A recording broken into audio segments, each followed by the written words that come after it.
Grand Slam tennis player Serena Williams. Over the weekend, Harry Potter author K Rowling hit back hard against a Twitter user who said Williams was built like a man.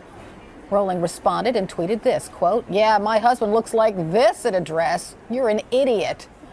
Rowling's smackdown comes one day after the New York Times published an article talking about this very issue titled, quote, "Tennis's top women balance body image with ambition." In it, one coach says this about a Polish tennis player who weighs about 120 pounds, quote, "It is our decision to keep her as the smallest player in the top 10 because, first of all, she's a woman and she wants to be a woman." Tennis player Marie Sharapova is also quoted in that article. She says she always wants to be skinnier with less cellulite, something she says is every girl's wish.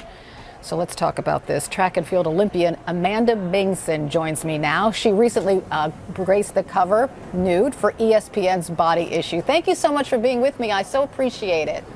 Thank you for having me. I'm so glad you're here. So first of all, I just want to touch on the magazine cover because that was a brave thing to do. Thank you. Yeah, it was pretty different for me. I never thought I'd be doing something like this, so it was fun. Was it in some way freeing?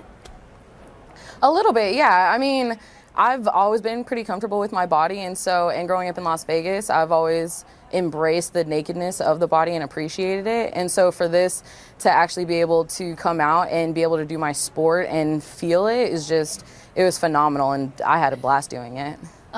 I'm so glad. You're obviously you're a strong athlete because you need to be for your particular sport, right? So I just want to get your general impressions of what this guy tweeted K Rowling about Serena Williams.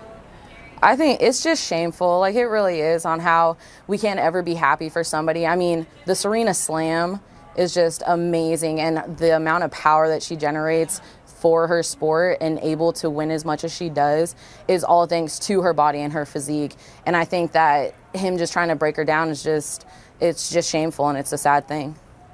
It is. Then the New York Times, it came out with that article about body image, and it focused on tennis players. A lot of people tweeted that they didn't think the New York Times should have even broached that topic. Do you agree? I mean, I understand that that's what people want to talk about, and it is an issue nowadays, but I think it's all about how you go about doing it. You know, if we put it in a positive light and celebrate the woman body for what it is different, then I think it's great. But the way people tend to break it down, I think is it just doesn't send the right message.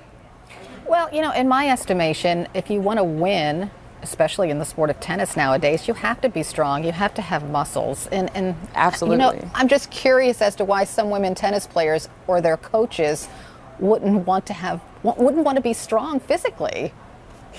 I mean, it's all different. I mean, we definitely have the most diverse bodies in a country. I mean, we have every ethnicity here in America, and even tennis players, they're all from around the world with all different body compositions.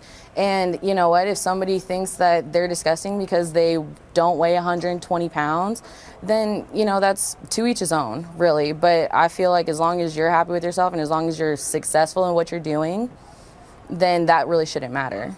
Well, do you feel less feminine because you're strong? No, absolutely not. I feel more feminine because I'm strong, because I can take care of myself and I can handle myself. And I think it's all about self-confidence and how you perceive yourself. Because if you're confident and you perceive yourself as feminine and beautiful, then other people will too.